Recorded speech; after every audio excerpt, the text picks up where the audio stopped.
লেখা আছে যে আমাদের শরীর ঈশ্বরের মন্দির।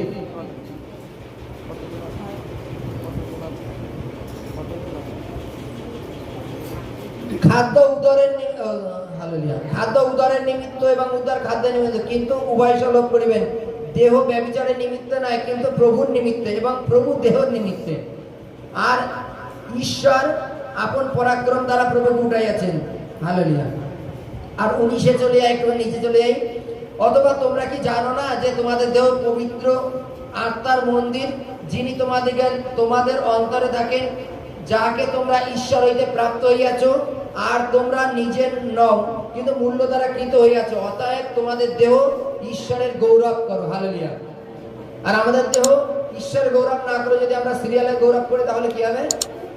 হালেলুয়া। তাহলে আমরা সিরিয়ালের জগতের হয়ে গেলাম, তাই তো, ঈশ্বরের নই। হালেলুয়া। বাইবেলে কি বলছে যে আমাদের শরীর ঈশ্বরের মন্দির। হালেলুয়া।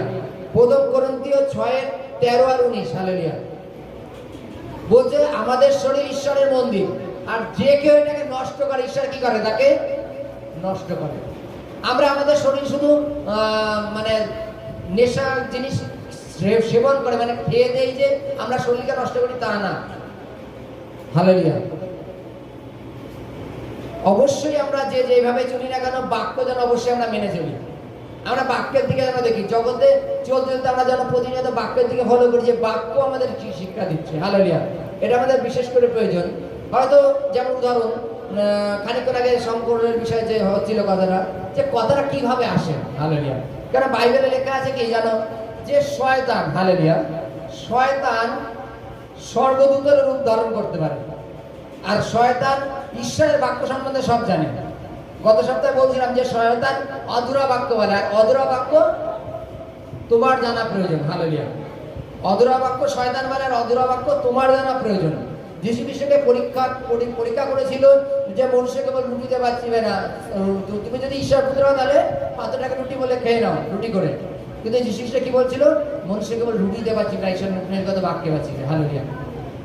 শঙ্কর একটা পরীক্ষার কথা বলছিল খানিকক্ষণ আগে, যাই বিষয়টা, যে যখন এই বিষয়ে তর্ক বিতর্ক হয়, প্রতিনিয়ত তর্কটা এইভাবে হয় যে বাইবেলে লেখা আছে স্বামী স্ত্রী একাত্মা, তাই তো, স্বামী স্ত্রী একাত্মা। বাইবেলে এখানে যে আমি যে করিন্থীয় অধ্যায়টা পড়ছি, এখানে কি লেখা আছে দেখেছো? হালেলুয়া।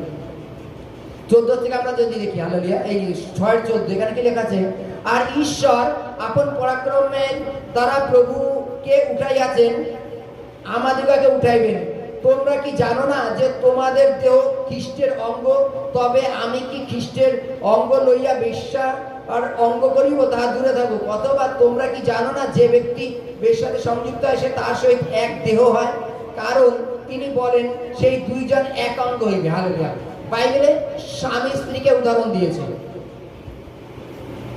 অবশ্যই সেই স্ত্রী জানে যে বাইবেলে লেখা আছে যে স্বামী স্ত্রী দুজন এক আত্মা। হালেলুয়া। আপন পিতা মাতাকে ত্যাগ করে আপন স্ত্রীতে আসক্ত হইবে, তাই তো, বাক্য বলে ছেড়ে দিল। পরের লাইনে আরেকটা বাক্য লেখা আছে জানো, যে তুমি আপন পিতা মাতাকে সমাদায় করিও। যিনি আজ্ঞা দিয়েছেন যে স্বামী স্ত্রী এক অঙ্গ, তিনি আবার আজ্ঞা দিয়েছেন পিতা মাতাকে সমাদায় করো।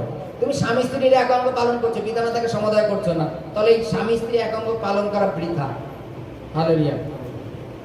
বাইবেলে লেখা আছে তিনি 10টা বাক্য দিয়েছেন, 10টার মধ্যে যদি আমরা 9টা পালন করি, একটা পালন না করি, আমাদের 9টাই বৃথা।